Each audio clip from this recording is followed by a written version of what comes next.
Assalamualaikum warahmatullahi wabarakatuh. Assalamualaikum warahmatullahi wabarakatuh.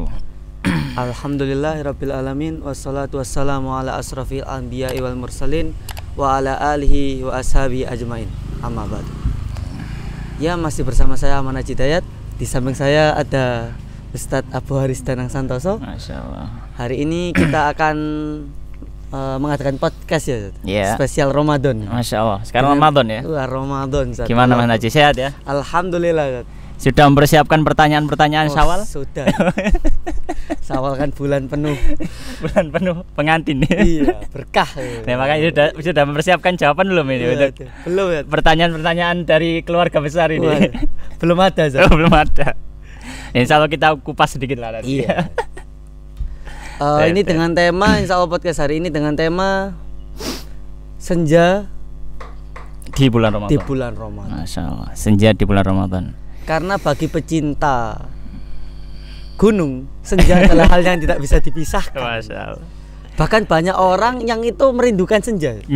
Menjadi anak-anak senja. Menjadi anak-anak senja gitu.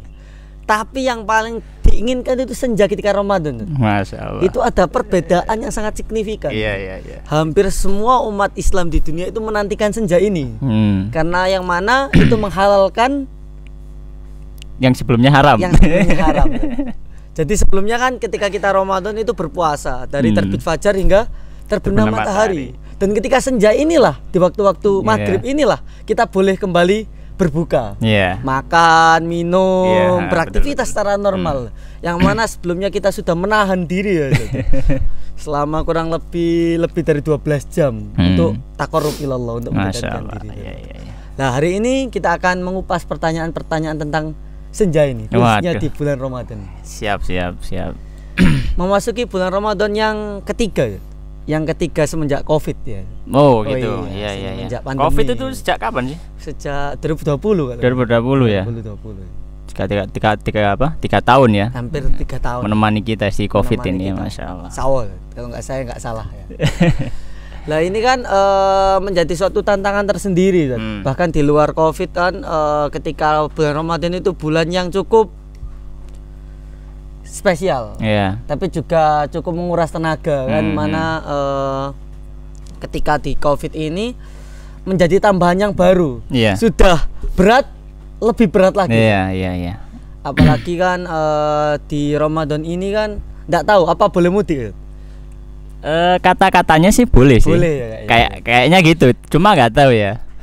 Mungkin ya boleh atau masih belum tahu soalnya. Masih belum tahu. Lah mungkin di awal ini apakah jenengan ada tips untuk tetap fit di tengah Covid dan puasa ini? Soalnya kan ini penting Zat. Soalnya udah lemes, nanti kena Omikron ini apa gimana? Kena oskadon, kena apa lagi? Mungkin ada tips-tips untuk menjaga kebugaran ala Ustadz. Ala Ustadz apa ya dia?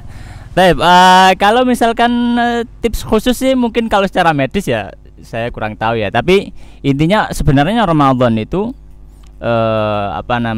kekuatan utamanya itu sebenarnya ada di kekuatan rohani sebenarnya. Kekuatan rohani, kekuatan niat kayak gitu. Jadi kadang memang banyak sih tips-tips yang kalau kita lihat dari segi medisnya gitu, beberapa ini saya baca tentang tips untuk kuat berpuasa dan menjaga tetap fit. Misalkan dengan makan kurma atau perbanyak minum air kayak gitu kan ya.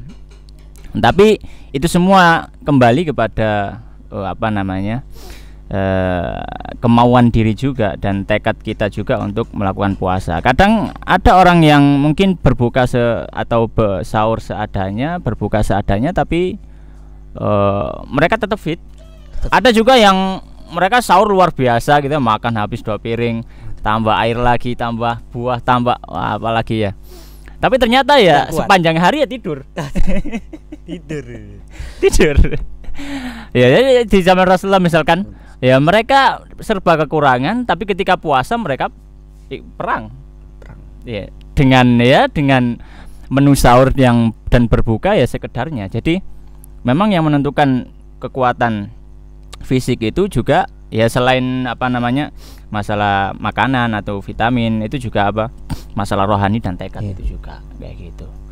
Jadi makanya saya pernah dengar ada seorang orang yang apa namanya istilahnya dia bisa dikatakan atlet atau bukan atlet ya, ya ahli bela diri lah. Dia mengatakan kadang orang yang pintar bela diri itu kalah dengan orang yang sedang emosi. karena ya mungkin dia tahu tekniknya. Tapi kalau orang sudah emosi itu bawanya kan apa namanya tiba-tiba kayak tenaganya bertambah kuat, dan sebagainya. Iya. Jadi memang dari dalam dirinya sendiri itu yang memunculkan kekuatan, ada dorongan. Nah, jadi seperti bukan itu. Supranatural ya. Ya, jadi kalau misalkan ya itu sih, tapi kalau dari segi untuk makanan ya kurang tahu ya, soalnya saya sendiri juga belum. Berarti itu tadi kayak makan kurma. Iya, makan kurma atau apa itu yang sunah-sunah Rasulullah. Jadi Rasulullah makan kurma, kemudian minum air putih yang banyak kayak gitu. Jadi bahkan kemarin sempat nganterin istri ke rumah sakit karena sedang hamil ya. Dan di situ ada apa namanya selebaran. Jadi tips supaya ibu hamil pun masih tetap bisa untuk berpuasa. Di situ saya baca sedikit. Ya diantaranya adalah ketika ndak mau azan subuh itu sudah mepet-mepet makan kurma. Jadi mungkin kalau makan nasinya mungkin setengah jam sebelum azan subuh, 10 menit atau berapa menit sebelum azan subuh baru makan kurma, kemudian minum air diperbanyak. Jadi jadi waktu sahur dan buka itu memang diperbanyak makan minum air. Jadi mengisi apa namanya kekosongan air yang waktu siang nggak diisi kayak gitu. Jadi bukan ngebanyakin minum cola atau sirup gitu ya. Itu kayak budaya itu.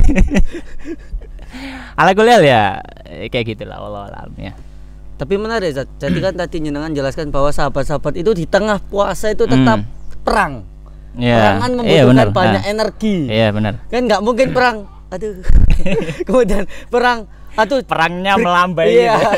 Atau perang asik-asik perang pedang-pedangan terus break dulu ya. Nggak kuat ini nafasnya. Kan nggak mungkin jadi kan itu hidup dan mati. Tapi para sahabat itu tetap perang. Iya, luar biasa sekali. Berarti COVID ini nggak ada apa-apanya. Nggak ada apa-apanya. Nggak ada apa-apanya. Jadi jangan jadikan alasan gara-gara ya mungkin karena khawatir COVID saya harus menjaga diri, nggak puasa lah nanti aja saya kodok setelah selesainya COVID ya. Enggak selesai. Ya, bisa jadi belum selesai dia udah meninggal dulu. Iya, berbahaya itu. Ya malah dia punya utang pada Allah gitu.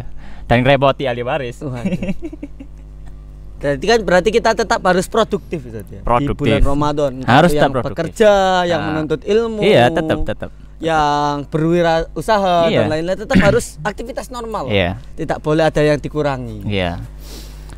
Lah tapi kalau misal kan ada suatu nggak tahu ya ini hadis atau makalah ya tidur ketika puasa itu adalah ibadah. Ini kan jadi ibadah, problem juga Zat. Ini benar apa enggak Zat? Yang pertama naumus shaim ibadah itu banyak para ulama mengatakan hadisnya hadis palsu. Hadis palsu. Iya. Ya mungkin kalau disebut makalah atau ucapan ya mungkin bisa jadi, tapi kalau disandarkan kepada Nabi banyak para atau ya bahkan jumhur muhaddisin mengatakan hadisnya hadis palsu. Tapi kalau kita katakan taib itu bukan hadis lah. Taruhlah itu hadis. Kayak ungkapan aja. Peribahasa atau ungkapan atau apa. Ya maka kita katakan dilihat dulu konteksnya bagaimana. Tidurnya orang puasa ini ibadah itu bagaimana. Kalau misalkan tidurnya karena lelah setelah beraktivitas, kemudian ketika dia mau tidur, kemudian dia niatkan tidur itu untuk mengumpulkan tenaga untuk beraktivitas kembali, ya bisa jadi bernilai ibadah. Ya, bisa jadi bernilai ibadah. Tapi kalau dalam konteks dibuat dalil selama Ramadan ya tidur saja, maka ini nggak benar. Jadi memang ungkapan atau apa itu ya memang apa namanya? Kadang bisa ditarik ke sana, ditarik ke sini. Jadi tergantung kita memakainya. Jadi ya kita nggak katakan 100% ungkapan nggak benar. Kita juga nggak mengatakan 100% ungkapan itu benar. Jadi tergantung konteks atau sudut pandang kita melihatnya. Kalau dilihat itu tadi, karena dia habis kerja lelah, kemudian dia mau tidur waktu puasa, kemudian ketika dia tidur dia meniatkan saya mengumpulkan tenaga kembali karena memang saya sedang berpuasa untuk beraktivitas kembali dengan aktivitas yang manfaat, ibadah. Innamal a'malu binniyat. ada niat-niat yang bagus kayak gitu. Tapi kalau dengan dalih ungkapan itu kemudian dia malas-malesan, nggak produktif, itu ya ini berarti apa namanya pensalahgunaan ungkapan tersebut. Jadi kayak gitu Mas Najih. Jadi kan, tetap produktif. Tapi kan itu dan katanya gini ya, saya itu sering ya dengar. Ya kalau memang itu bukan hadis, tapi kan orang yang tidur itu tidak bermaksiat gitu kan.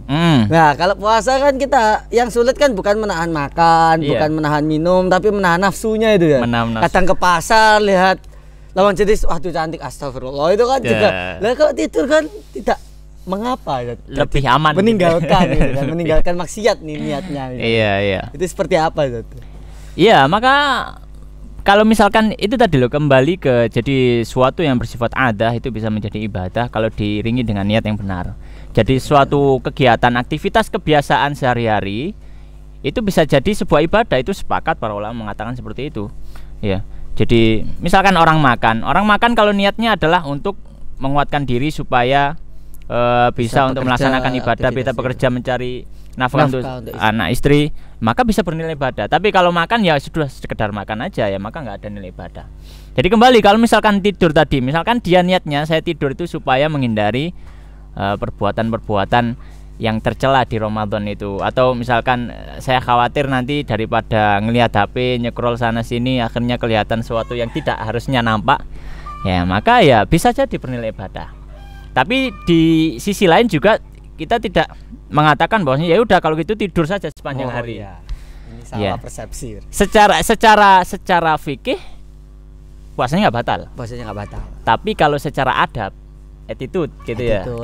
Seorang nggak pantas lah seorang muslim itu. Seorang muslim nggak pantas sebenarnya puasa dijadikan alasan dia untuk malas-malasan. Apalagi kalau sampai meninggalkan tugas-tugas yang harusnya dia kerjakan, sampai melalaikan hal-hal yang harusnya dia kerjakan.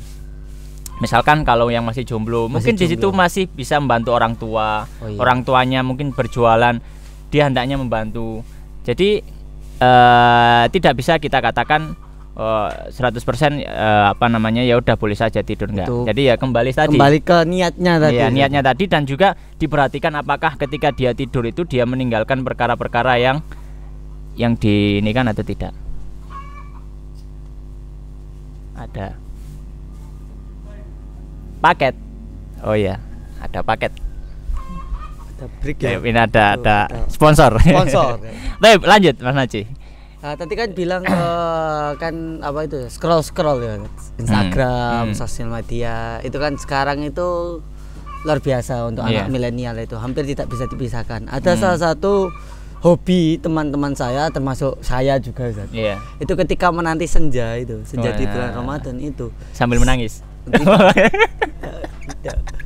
Itu melihat di Instagram atau YouTube itu foto, video makanan-makanan yang enak-enak gitu.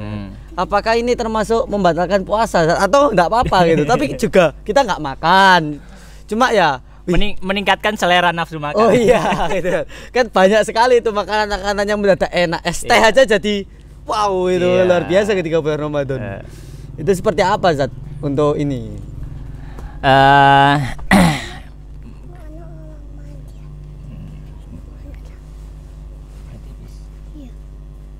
Diantaranya iki ya, diantara Mas Pit terus nang kamar mandi ya. Taib, ya break sedikit lagi ya. Ada. Jadi kembali ke ketika orang berpuasa, kemudian dia lihat makanan, menu makanan, apakah itu suatu hal yang terpuji atau tercela atau bagaimana? Seperti apa itu? Maka kita katakan itu masuk dalam kategori adat kebiasaan, dan itu adalah sesuatu yang di luar dari suatu ibadah. Jadi adalah suatu hal yang dianggap biasa. Maka ya boleh saja, sah saja orang melihat-lihat makanan, nggak masalah. Ya sah saja, sah dan diperbolehkan, nggak masalah. Apalagi kalau misalkan tujuannya nanti untuk untuk misalkan mau pilih-pilih menu buka puasa, ya nggak apa-apa, nggak masalah. Ya misalkan ini lagi nggak bisa keluar rumah, misalkan kita pesan aja lah, delivery order gitu ya. Akhirnya ya pilih-pilih, nggak masalah. Jadi tidak menjadi masalah. selama itu tadi, selama memang tujuannya nggak ada tujuan-tujuan yang aneh-aneh, dalam artian tujuannya memang buka itu memang mau mokel sekitar kayak mau apa ya, mokel bahasa Indonesia apa mokel? Apa itu? Membatalkan puasa. Membatalkan puasa. Mau mokel ketika itu, maka itu sudah niatnya salah, maka ya ketika nyekrol makanan itu, tadi ya sudah berdosa. Berarti tidak apa-apa Zat. Iya. Tapi untuk yang imannya lemah jangan ya. Seperti itu lebih. Ya, untuk orang kan tahu menilai dirinya sendiri ya. Jadi dilihat ya ini. Memang kalau misalkan tujuannya tadi ya nggak masalah, saya cuma ingin meningkatkan nafsu makan dengan mencari makanan yang mungkin membuat selera naik gitu ya, nggak masalah. Tapi kalau misalkan itu tadi, kalau misalkan memang dari niat awalnya ya siapa tahu lagi lihat-lihat kok kepingin, ya sudah saya mokel sekalian, maka ya nggak boleh kayak gitu. Jadi seperti itu. Jadi dilihat dulu niat ya, kembali ke niatnya. Semua kembali ke niat. Iya, semua kembali ke niat. Bicara soal senja lagi, yang namanya buka itu kalau dibahas itu nggak ada habisnya. Nanti mungkin diselingi dengan fikih puasa ya. Untuk masalah berbuka, Zat. Biasanya itu kan ada kalanya kita itu pengen banyak hal. Bahkan ketika puasa pertama itu saya masih ingat, hari pertama itu saya beli makanan, Zat. Ya beli milkshake, ya beli pentol, mercon, ya beli makan buahnya itu. Untuk kira-kira habis 200.000 lah. Untuk buka puasa satu orang.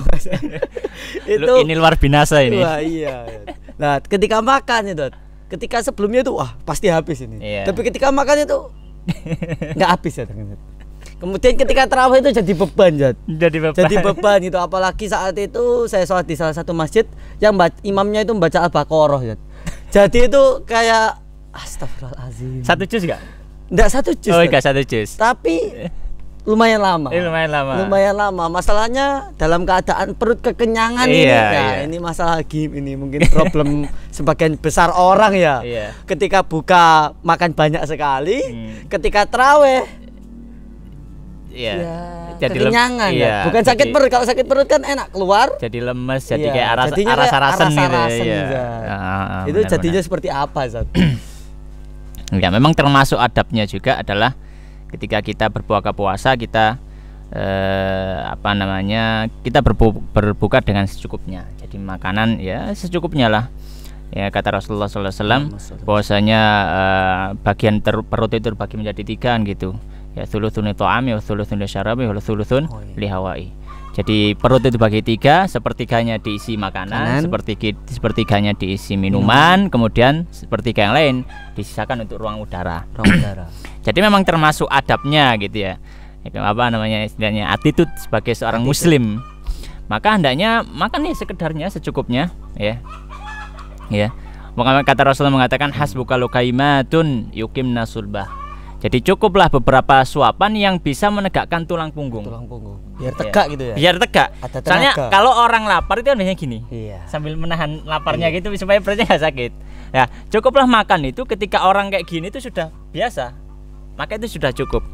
Ya. Tapi kembali itu kan masing-masing orang berbeda ya. Ada yang memang porsi makannya banyak, ada porsi makannya sedikit. Ya. Jadi hendaknya ketika ngabuburit, mau persiapan, belanja-belanja menu buka puasa, ya boleh kita membelanjakan harta kita selama uang itu halal kita beli macam-macam nggak masalah. Habis sampai 200.000 nggak masalah. Tapi nanti cara menghabiskannya itu harus diatur. Jadi nggak semuanya langsung dimakan sikat habis sekali duduk ya enggak. Ya enggak lah mukbang. Jangan mukbang di bulan puasa gitu ya. Semua yang biasanya nggak mukbang sekarang mukbang gitu. Jadi ya mungkin dimakan sebagiannya dulu. Ya mungkin yang ringan-ringan dulu, mungkin yang kurmanya, airnya, jusnya atau gorengannya. Serabi itu ya. Ya. Kemudian sholat maghrib, kemudian baru makan berat. Ya makan berat sekedarnya lah. Sekedarnya aja. Habis itu sholat isya, kemudian habis sholat isya biasanya tenaga terkuras untuk sholat, silakan makan lagi. Jadi habis tarawih itu baru makan lagi saja. Jadi masalahnya bukan masalah banyak enggaknya makan itu, tapi masalahnya adalah bagaimana cara kita mengatur kita menghabiskan makanan itu. Manajemennya. Jadi diatur enggak langsung semua gitu dimakan, akhirnya jadi kekenyangan. Iya, kekenyangan. Sholatnya malas jadinya. Ya, kalau saya sendiri, saya pribadi kalau pas puasa gini juga kadang makan malam 2 kali. Gitu. Makan malam 2 kali. Padahal biasanya enggak 2 kali ya. Karena mungkin kondisi perut ya masing-masing berbeda. Jadi lapar, biasanya kalau habis maghrib gitu makan. Nanti habis taraweh, kemudian habis darus nanti makan lagi. Ya, makan lagi. Jadi ya, dan itu ya alhamdulillah sampai sekarang ya terasa normal. Jadi biasa aja, enggak sampai kekanyangan atau enggak. Karena memang tadi diatur waktunya itu ya. Diatur ya, waktunya dijeda lah paling enggak. Ini tips mengemukkan badan. Dan saya enggak gemuk. Iya, heran juga. Iya, kenapa ya? Makanya banyak. Iya, memang sudah tercatat di Lauhil Mahfuz. Waduh, emang kalau dikembalikan ke takdir itu enak. Iya. Tapi kita kan sebagai seorang muslim kan harus meneladani Nabi ya. Iya. Saya itu penasaran, Zat. Saya tahu itu kan di Arab itu makan kurma, Zat. Iya. Kalau kan Arab dulu nggak sekaya sekarang gitu. Sekarang makanannya kalau saya lihat nasi di Instagram kebuli, itu nasi biryani, kambing itu kan entah itu satu kan gitu. Zaman Nabi mungkin nggak seperti itu kan. Zaman Nabi kan ya sederhana gitu kan. Walaupun kaya juga nggak sekaya minyak sekarang gitu kan. Nah itu Nabi itu sahur dan bukannya apa, Zat? Apa makan kurma aja? Itu berapa kilo untuk kenyang kan? Untuk kurma kan 3 itu ya kalau dibilang cemilan juga enggak cemilan, dibilang makanan juga tidak makanan. Itu seperti apa, Zat? Jadi kalau bicara masalah menu makanan di zaman Nabi ya. Jadi memang macam-macam. Dari orang bangsa Arab di zaman Nabi ya, orang sekeliling Nabi, makanan pokok mereka yang paling utama adalah yang pertama kurma, jelas kurma. Kemudian yang kedua adalah roti dari gandum. Olahan roti dari gandum. Yang ketiga adalah daging. Kemudian yang keempat adalah susu. Jadi empat bahan makanan ini yang paling utama. Ya. Kalau dicampur nanti ada namanya bubur hayis. Menarik. Itu di zaman Nabi itu taruhlah sekarang itu mungkin seperti apa ya? Makanan mewah lah, makanan mewah. Jadi bubur hayis itu termasuk makanan mewah. Jadi bubur itu disebutkan dalam hadis kan. Bahasanya dan disyarah oleh para ulama. Jadi bubur itu memang terbuat dari gandum dicampur susu, kemudian ada kurmanya. Iya, ada kasih kurma, kemudian kasih topping daging. Ya, jadi ya sudah cukup mewah. Dan Nabi memang terkadang makan ini, kadang makan roti, kadang makan daging saja, kadang makan kurma. Jadi menunya Nabi itu ya memang berganti-ganti. Ya, gitu. Dan memang nggak seperti sekarang ya, mereka belum di zaman itu belum mengenal nasi atau belum mengenal apa. Jadi ya itu tadi roti, atau kalau nggak gitu ya daging, kemudian air putih, kemudian kurma. Ya, tapi memang di banyak hadis Nabi SAW menyebutkan bahwasanya yang afdol adalah ketika berbuka dengan kurma. Jadi maksudnya berbuka di sini adalah memang berbuka puasa gitu, membatalkan puasanya.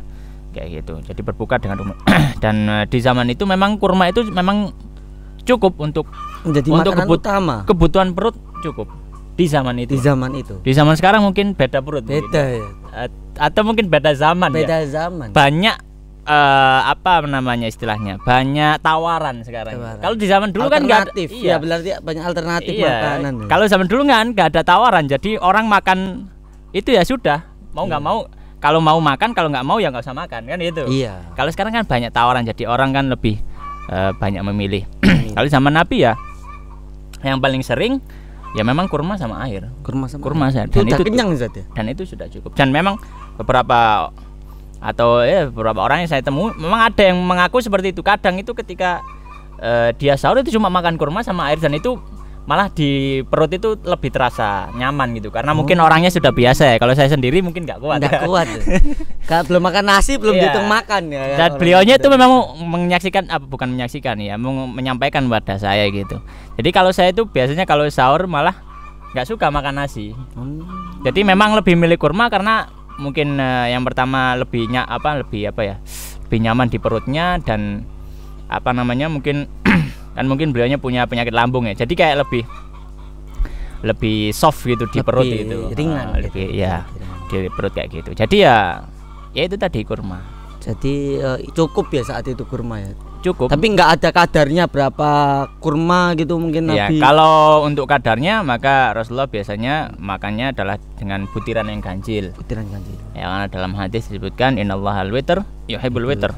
Sesungguhnya Allah itu adalah ganjil. Allah satu, Maha Esa, namun menyukai yang ganjil dan itu diterapkan untuk berbagai hal. Ya, termasuk makan kurma juga ganjil. Sholat witir juga ada sholat ganjil kan seperti itu dan macam-macam yang lainnya kayak gitu. Allah Ta'ala. Berarti ganjil ya. Semuanya kalau bisa ganjil ya. Ganjil. Istri itu ganjil. Kenapa? Oh. Waduh. Ganjil 1, genap 2, ganjil lagi 3. Apa genap 4 tuh? Ya, ganjil kan bisa 1 dan 3. Oh iya, 1 dan 3. Iya. Pilihannya. Ya, ada pilihan juga. Tapi satunya pilihan tidak aman kayaknya satu ini. Berbahaya. Iya. Nah, kembali lagi Zat. Iya. Ke fikih ya, fikih puasa, produktivitas gitu kan. Bagaimana dengan teman-teman yang bekerja di luar pekerjaan kantor, kalau sekolah? Saya kira kalau sekolah, kantoran itu untuk berpuasa itu kuat lah. Iya. Karena bebannya juga mungkin lebih ke pikiran dan lain-lain. Sementara yang pekerjaannya itu kayak kuli, kemudian tukang panjat tower itu kan mungkin sedikit berat ya. Tapi kan kewajiban puasa itu menyeluruh, tidak hanya khusus petani, benar, atau harus guru, tapi kan setiap muslim. Itu gimana Zat? Apakah ada kaidah fikih pengecualian atau seperti apa untuk orang-orang yang seperti ini? Ya. Baik, sebelum kita bahas itu, kemarin saya sempat lihat satu video tentang kesehatan gitu ya, kebugaran dari seorang atlet kebugaran lah, dan beliau juga apa istilahnya itu ya, praktisi dalam dunia kesehatan dan macam-macam gitu. Beliau mengatakan bahwasanya asupan apa bagian tubuh yang sangat-sangat menghabiskan energi dari makanan kita itu ada 2. Yang pertama itu otot. Jadi orang kerja keras, orang di sawah, orang nguli bangunan itu memang benar. Iya. Mereka ya karena tenaga yang dikeluarkan besar, otomatis energi yang diserap pun banyak dan energi berasal dari makanan. Ya, makanya gak heran kita lihat ada kuli makannya banyak, kemudian petani makannya. Dan yang kedua, organ yang paling menyerap atau paling banyak menguras energi adalah otak. Jadi sebenarnya kalau dikatakan orang belajar terus kemudian harusnya tidak sama dengan seorang petani, itu kurang benar. Kurang benar ya, berarti. Ini saya buktikan sendiri. Ketika saya dulu waktu masih belajar, maksudnya masih belajar itu masih dalam di dunia pesantren, pondok itu kan kita dituntut menghafal, baca Quran, belajar, baca buku, wis pokoknya macam-macam. Itu otak kan diperas terus. Ya, saya sadari ketika saya berada di lingkungan seperti itu dengan otak yang terus diperas, dipaksa untuk diperas gitu ya, itu memang menu atau porsi makan saya bertambah. Bertambah. Tapi nggak tahu, memang bertambah. Jadi lapar itu datang lebih cepat daripada biasanya. Iya beneran. Karena diperas itu ya. Intensitasnya tinggi. Iya, saya barunya ketika saya ngelihat video dari si apa namanya trainer tadi itu, saya ingat-ingat, oh iya dulu waktu saya muda itu kayak gitu. Ya. Berbeda kondisinya ketika saya sebelum ke dunia pondok dan ketika saya sudah berumah tangga itu memang berbeda. Memang otak diperas terus. Kembali ke itu tadi ya. Kembali ke pertanyaannya tentang masalah orang-orang yang mungkin memiliki pekerjaan yang keras, kemudian yang memang mereka tidak mampu. Dalam sudut pandang fikihnya, para ulama atau para fuqaha mereka memberikan perincian. Kalau misalkan memang pekerjaannya itu adalah pekerjaan yang berat dan kalau dia paksakan dia puasa, dia tidak bisa optimal dalam mengerjakan pekerjaan itu, sedangkan dia digaji untuk menyelesaikan itu. Jadi di sini kondisinya kan dia berarti adalah taruhlah dia sebagai seorang pegawai. Ya. Dan punya kewajiban dan konsep dalam bermuamalah itu adalah salah satunya amanah, yaitu dia mengerjakan sesuai dengan apa yang sudah disepakati di awal. Nah, kalau misalkan puasa itu nanti bisa menyebabkan apa-apa yang sudah disepakati itu tidak tercapai, ya. Maka di sini para ulama memberikan keringanan, boleh dia untuk tidak berpuasa dengan syarat tetap dia harus mengqadha. Dan juga syaratnya juga itu syarat kedua. Syarat pertama jadi memang kondisi pekerjaan yang memang dia benar-benar nggak mampu lagi. Maksudnya kalau misalkan dia tetap maksa puasa itu dia nggak bisa maksimal, bener nggak? Soalnya memang sudah lemah gitu ya, sudah lemah di perutnya, mungkin ada, taruhlah dia punya tambahan penyakit ya, meskipun nggak begitu kronis ya, misalkan penyakit mah itu penyakit kan mah kronis ya? Iya. Nggak, meskipun kalau nggak kronis, kalau nggak kronis kan, kalau dia kronis dia nggak aktivitas pun bisa sakit gitu. Tapi kalau nggak kronis kan, kalau dia nggak aktivitas berat dia masih normal. Tapi kalau ditambah aktivitas berat mulai misalkan kayak gitu, maka para ulama memperbolehkan, ya para fuqaha memperbolehkan, nggak masalah dia berbuka. Syaratnya tadi itu, syaratnya yang pertama adalah kalau misalkan dengan tetap berpuasa, nanti tujuan atau apa yang sudah disepakati di awal dalam akad itu tidak bisa terpenuhi karena sebab puasa tadi. Syarat yang kedua adalah ada kemungkinan memang untuk mengqadha untuk mengqadha puasa tersebut sebelum datang puasa sebelumnya. Sebelum datang puasa setelahnya akan datang. Tapi kalau misalkan dia memang sudah taruhlah di pekerjaan itu, taruhlah dia dikontrak selama 2 tahun. Ya, di tahun pertama kemudian masuk puasa. Ya, dia sudah berada di pekerjaan itu. Tapi kalau dia membatalkan sekarang, percuma. Sampai tahun depan pun dia masih kerja di situ. Oh iya. Dengan pekerjaan yang sama, dengan beban yang sama, dan tugas-tugas yang sama. Maka ketika itu para ulama mengatakan dia nggak boleh qadha. Karena percuma dia nggak boleh membatalkan puasa. Percuma nggak bisa qadha. Karena percuma kamu sekarang nggak puasa sekarang. Nanti di luar Ramadan kamu juga nggak puasa. Maksudnya tetap di pekerjaan itu gitu loh. Jadi bebannya sama, tugasnya sama. Jadi ya buat apa nggak puasa sekarang? Gitu ya. Sama aja. Maka para ulama mengatakan kamu tetap puasa, harus puasa sekarang. Ya harus puasa sekarang. Ya. Kecuali kalau memang sudah sangat-sangat, sudah levelnya itu sudah darurat, sudah darurat. Misalkan sampai pingsan. Maka ketika itu boleh dia nggak puasa. Ya. Tapi kalau gini, misal niatnya tetap berpuasa, tapi di tengah pekerjaan, misal kuat. Pas misal nyemen atau yang nggak terlalu dia puasa. Tapi kalau misal pas ngecor, maksudnya yang pekerjaan berat itu kan nggak setiap hari kan, misal kuli atau proyek kan nggak setiap hari berat. Kadang ada yang ringan, ada yang moles, ngelepot dan lain-lain. Itu diniatkan puasa, tapi misal ada yang berat tiba-tiba di tengah-tengah itu dia batalkan, itu nggak apa-apa. Bukan termasuk mempermainkan agama atau gimana? Iya. Kita katakan ya itu tadi, kembali ke orang kan tahu kondisinya masing-masing. Iya. Jadi kalau misalkan dia batalkan ketika itu, memang dia benar-benar kondisinya lemah. Kalau saya teruskan puasa nggak bisa ngelanjutkan ngecor ini, dan efeknya nanti ya akan tersendat pekerjaannya. Maka ya boleh saja dia batalkan ketika itu, dan itu bukan disebut bermain-main, enggak. Karena apa? Dari awal dia memang sudah punya itikat untuk berpuasa. Ya. Walaupun nanti lihat kondisi. Iya, lihat kondisi. Ya, jadi di awal memang punya itikat untuk berpuasa, dan itu menunjukkan memang dia nggak main-main untuk berpuasa itu. Ya, jadi kembali ke yang tadi saya jelaskan, kembali ke perincian itu. Jadi dia harus melihat kondisinya sendiri. Ya, dan kemungkinan bisa mengqadha enggak. Kalau nggak bisa mengqadha ya dia lanjutkan, nggak boleh membatalkan puasa kayak gitu. Ini masalah qadha ya. Iya. Tapi saya pernah mendengar di salah satu pengajian. Ini saya yang ngantuk atau salah gagal paham. Kalau misal nggak puasa itu boleh mengqadha di lain hari atau membayar fidyah. Nah, kalau membayar fidyah ini kan kalau orang kaya enak, nggak usah puasa, bayar fidyah aja gitu. Dia punya uang gitu kan. Nggak repot-repot gitu ya. Kenapa? Apa ibaratnya bercapek-capek. Atau apa zat fidyah ini seperti apa? Ada syaratnya atau gimana? Soalnya saya juga nggak seberapa dengarkan maksudnya. Ngantuk. Jadi di awal-awal pensyariatan puasa Ramadan itu memang ada pilihan. Ada pilihan. Para sahabat dikasih pilihan, boleh puasa atau boleh bayar fidyah saja. Saat itu di awal-awal. Di awal-awal. Makanya dalam ayat itu disebutkan wa 'alal ladzina yutiqunahu fidyatun ta'amu miskin. Ya, barang siapa yang dia mampu, yutikun itu kan mampu, bukan la yutikun tapi yutikun. Iya.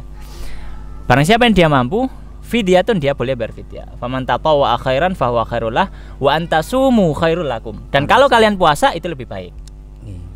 Kalau puasa lebih baik, tapi kalau fidyah ya monggo silakan. Itu di awal puasa. Di awal pensyariatan puasa Ramadan. Namun setelah itu datang ayat Syahrul Ramadan alladzi unzila fil Qur'an hudan linnas wa bayyinatin minal huda wal furqan. Faman syahida minkumus syahra falyasum. Enggak ada pilihan lagi. Falyasum. Udah kamu puasa. Siapa yang mempersaksikan bulan Ramadan tersebut, falyasum, dia harus puasa. Enggak ada pilihan lagi. Ya, maka ketika turun ayat itu, makanya di dalam riwayat disebutkan di antaranya adalah sahabat Salam bin Al-Aqwa radhiyallahu ta'ala, beliau mengatakan, dulu kami diberi pilihan. Ya, yang mampu puasa itu boleh bayar fidyah. Dia nggak puasa, dia bayar fidyah. Tapi ketika ayat ini turun, maka nggak ada pilihan lain. Kita harus puasa. Baik. Sekarang bagaimana kondisi orang yang tidak puasa? Kondisi orang yang tidak puasa macam-macam. Alasannya apa dulu? Ya, ada yang memang dia qadha, ada yang dia fidyah, ada yang dia qadha plus fidyah. Oh, ada juga ya? Ada juga, macam-macam. Ya. Dia punya kewajiban qadha kalau misalkan dia adalah orang yang tidak berpuasa pertama karena sakit. Karena sakit. Sakitnya ini sakit memang beneran sakit. Ya, maksudnya nggak ada sakit khusus gitu. Kalau sakit panu gitu kan.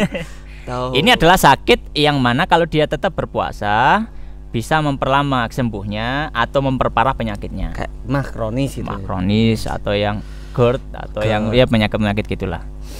Ya, atau yang semisal lah. Mungkin habis operasi kata dokter kamu harus makan yang banyak, makan tripang, makan apa jenenge? Iya Pak, dondong apa ya? Itulah, ikan gabus gitu ya. Gabus itu. Suruh makan-makan kayak gitulah untuk penyembuhan operasinya. Nah, makanya nggak masalah dia nggak puasa tapi nanti qadha. Yang kedua safar.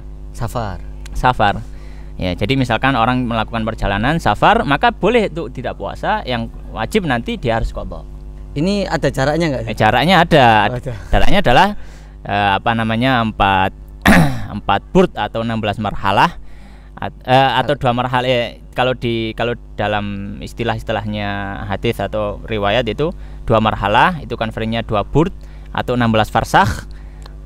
Dan itu kalau dikonversikan itu sekitar antara 80 sampai 100 sekian kilometer. 80 ya, antara 80 atau 81. Berarti kalau saya kepacet nggak boleh membatalkan puasa. Kan 35. Tidak boleh kayaknya. Ya nggak boleh, itu malah lebih sejuk daripada Mojokerto. Malah harusnya nyampe sana itu nggak bikin haus gitu. Nggak bikin haus. Kalau orang ke sana ke sini baru mungkin. Iya, mungkin haus ya.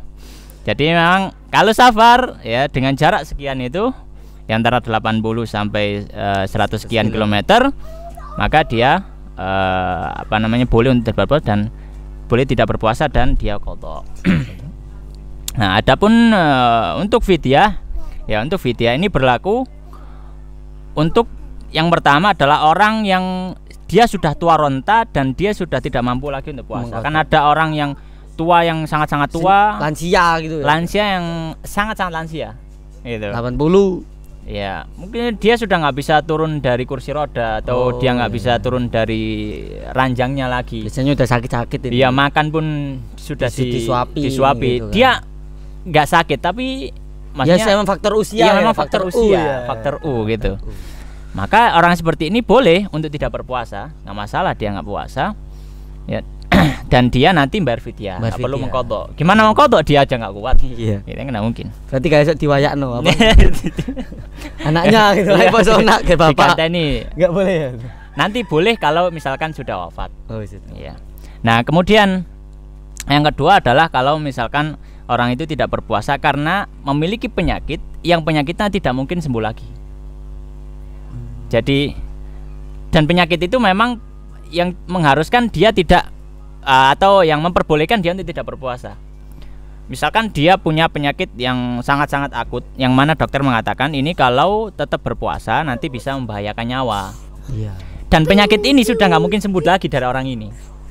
Jadi ini sudah gawane urip gitu loh, Mas.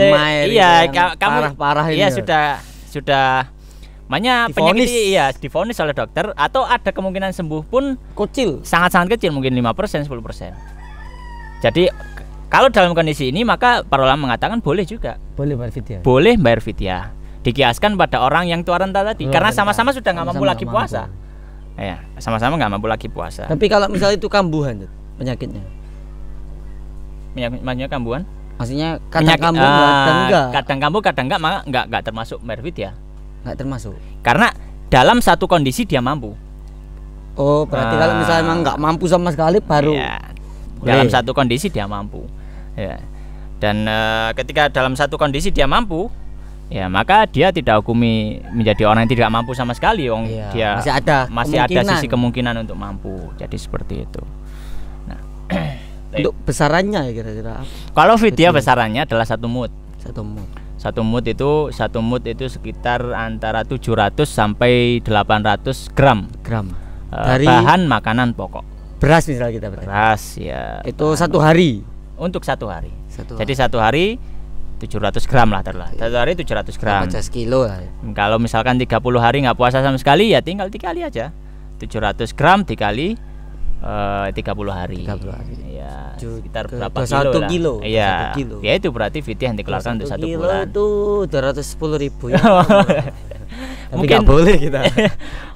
Mungkin ada pandangan mau bisnis beras fidyah. Ada lagi. Waduh. Ya bisa aja. Berarti nggak semua orang bisa ya. Ya, nggak semua orang bisa ya enggak. Saya kira orang kaya itu bisa. Sini aja. Ini akal-akalan ya, orang kaya aja itu. Jadi nggak adil ya. Orang miskin suruh puasa, orang kaya bayar. Iya. Sedangkan Islam adalah asasnya, yang pondasi dasarnya adalah adil. Adil ya, kayak gitu.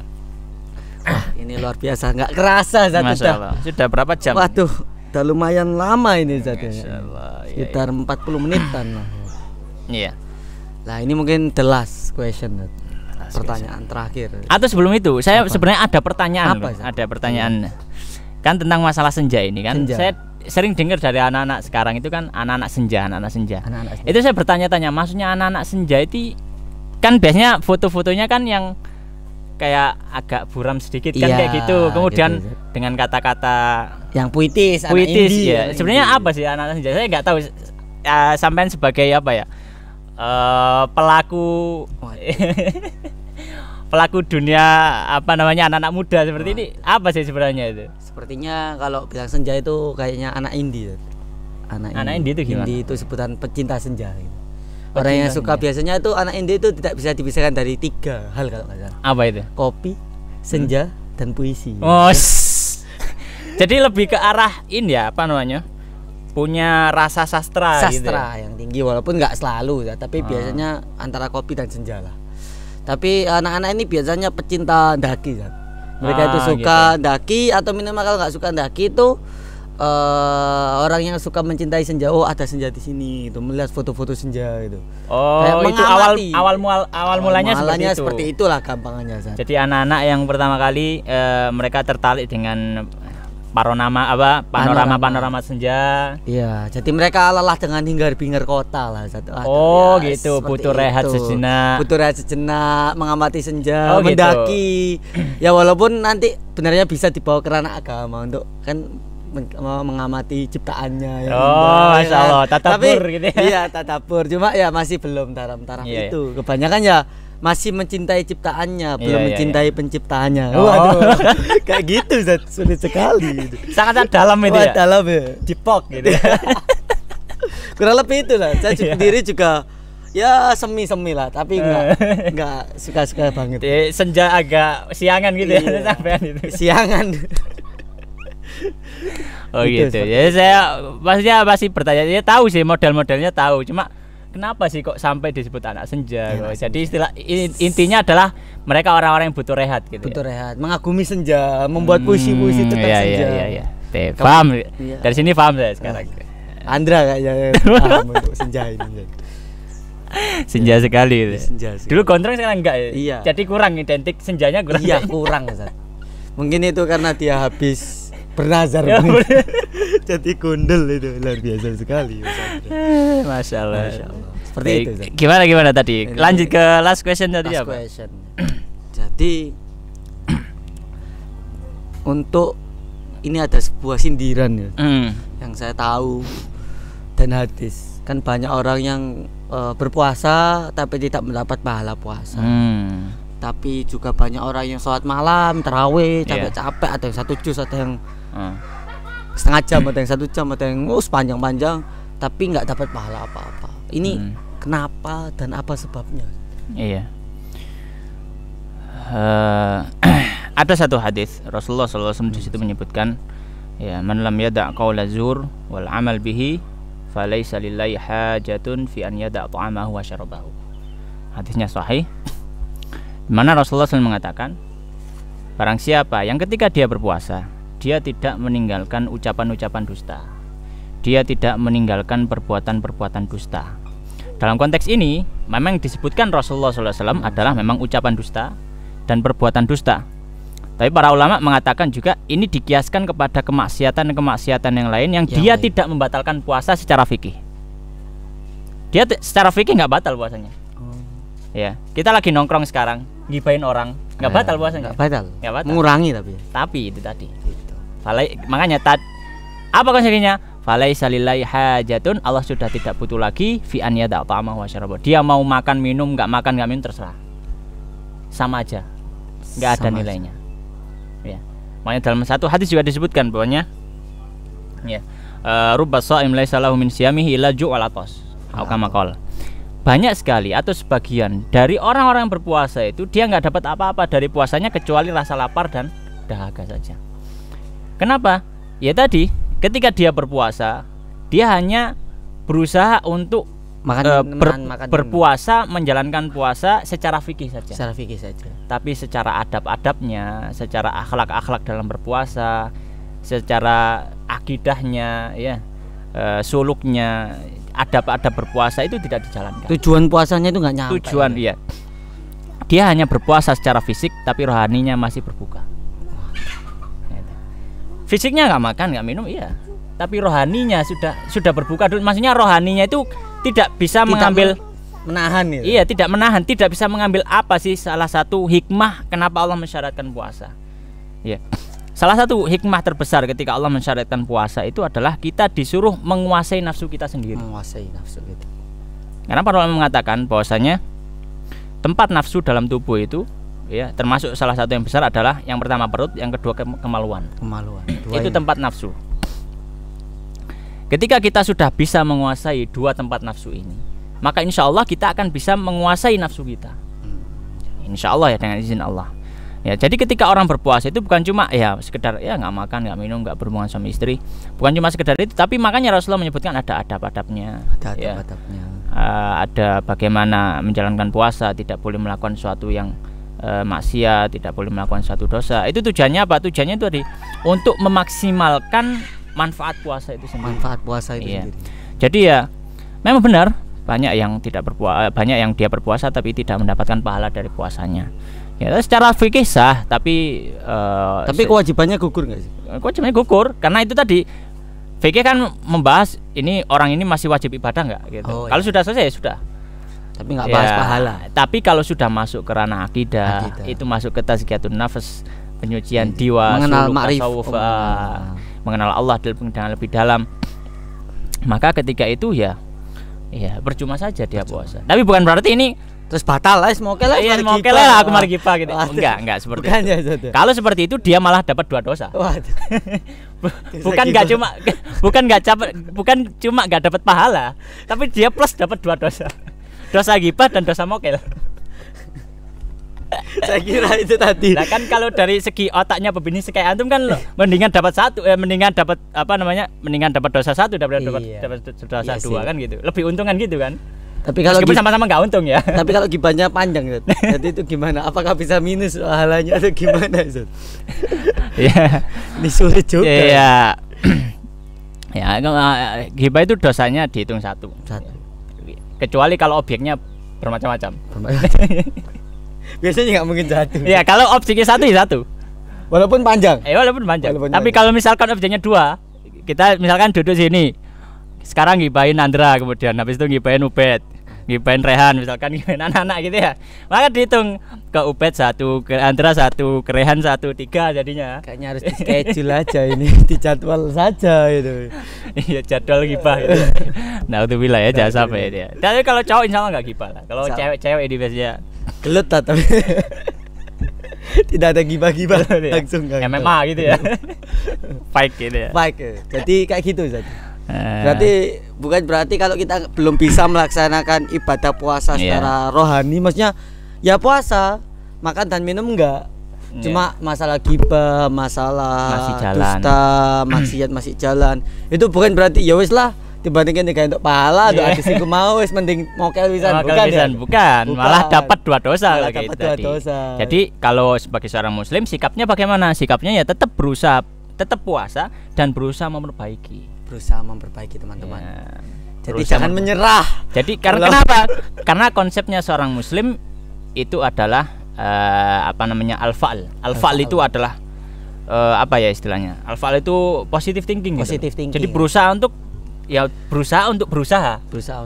Makanya Rasulullah SAW mengatakan yu'jibunil fa'lu. Ya, membuat saya takjub ketika orang itu mau berpositif thinking dalam dirinya. Jadi dia nggak negatif thinking, maksudnya dia nggak akhirnya menjudge, ya sudah saya memang orangnya nggak bisa gini kok, nggak bisa, ya sudah saya gini aja. Nah, itu tipe seorang muslim yang nggak kuat gitu. Jadi seorang muslim harus seperti itu ya.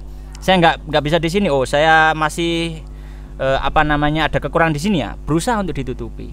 Jadi seorang muslim seperti itu terus. Jadi masih kurang di sini, berusaha untuk ditutupi. Bukan malah semakin mundur, tapi semakin maju. Semakin berbenah gitu. Iya, berbenah. Bentar, Zat, ini ada satu pertanyaan yang baru kepikiran. Oh, itu ini berarti tadi bukan last ya? Last kedua, Zat. Ini mendadak. Saya pernah ditanya, Zat, dan saya juga nggak bisa jawab. Bagaimana hukum bukber dengan ayang atau doi? Ini kan awalnya dia itu puasa, menahan diri, tapi di akhir-akhir nggak bisa akhirnya itu tadi definisi berbukalah dengan air manis. Iya. Ini seperti gimana Zat hukumnya? Ya kembali lagi tadi, kalau apakah puasanya batal atau tidak, kita katakan itu tidak sampai membatalkan puasa. Jadi secara fikih masuk. Secara fikih masih tidak membatalkan puasa karena dia tidak masuk dalam membatal puasa yang dibahas oleh para ulama. Ya. Jadi ketika dia melihat wanita yang bukan mahramnya atau bahkan menyentuhnya, tidak sampai membatalkan puasa kecuali kalau sampai mengeluarkan mengeluarkan air mani ya. Maka itu nanti masuk membatal puasa. Tapi kalau misalkan enggak ya, makan doang enggak ya? Iya. Kalau makan doang kemudian sambil lihat-lihatan, kemudian ngobrol, gombal-gombal gitu ya. Ya, maka tidak sampai membatalkan puasa, tapi dia masuk dosa yang lain, yaitu yang pertama dia berkholwat dengan yang bukan mahramnya. Kemudian dia melihat kepada yang bukan mahramnya, itu sudah suatu dosa. Dan tadi ya memang secara fikih masih sah, tapi secara adab, secara tazkiyatun nafas sama kayak zuhur tadi berarti ya. Iya. Dalam segi hikmah puasa itu nggak dapat. Jadi bisa jadi nanti puasanya malah berkurang pahalanya atau bisa habis sama sekali. Kalau memang kejauhan gitu ya. Iya. Kayaknya banyak ya. Malamnya tadarus, paginya puasa. Bukbernya sama si dia. Iya, ini kayak juga. Iya, nggak apa-apa kalau si dianya sudah dihalalkan. Ya nggak masalah. Berarti kan mungkin definisi itu kan. Berbuka kan menghalalkan yang sebelumnya haram. Bukan gitu juga. Iya, bukan itu juga. Ya, menghalalkan sebelum haram itu dari awal memang sudah haram gitu. Enggak pernah halal sama sekali. Enggak pernah halal. Kalau halal, iya, kalau sebelumnya pernah halal bisa. Ya, makan minum dan halal sebelumnya ya. Cuma pas ketika siang Ramadan maka menjadi haram. Ya. Jadi nggak bisa teman-teman ya. Jadi kalau kalian ingin bukber bareng ayang ya, kalau bisa ya segera nikah. Apalagi bulan Syawal kurang sebentar lagi. Silakan uangnya ditabung untuk ya itu. Atau mungkin bukbernya di rumahnya sambil membawa seserahan dan sekalian khitbah. Wah, itu cocok. Cocok ya. Cocok, Zat. Saya khitbah kamu ketika bukber. Kayaknya jadi film. Jadi memang asik ya. Saya pinang kau dengan secangkir kolak. Waduh. Atau dengan sebungkus gorengan. Wah, sebungkus gorengan. Romantis sekali ini. Atau dengan 3 butir kurma. Wah. Luar biasa sekali. Jadi dalam hakikatnya puasa itu menahan semuanya. Iya. Melatih manusia bisa melatih nafsunya gitu. Iya. Jadi bagi teman-teman yang masih jomblo, kalau misal sudah punya kemampuan untuk menikah, ya di bulan Syawal segera menikah. Sebelum ada pertanyaan. Tapi kalau masih belum seperti saya, ya kayaknya kita harus sering-sering puasa di luar Ramadan. Memperbanyak puasa lagi ya, dan harus bisa ngeles dari saudara-saudara. Waduh, iya itu teknik. Ya, itu mungkin karena sudah jamnya cukup lama ya. Jadi mungkin Ustaz Danang habis ini mau melanjutkan aktivitas yang lain. Mau ngisi di mana lagi? Enggak ngisi lah. Nganterin sampean. Waduh. Itu juga ibadah kayaknya. Ibadah. Iya, seperti itu mungkin sampai sini kita akhiri dulu Ustaz. Iya, nah. Sampai jumpa di episode selanjutnya. Insyaallah. Nah. Saya Aman Haji Dayat bersama Ustadz Abu Haris Danang Santoso undur diri. Wassalamualaikum warahmatullahi wabarakatuh. Waalaikumsalam.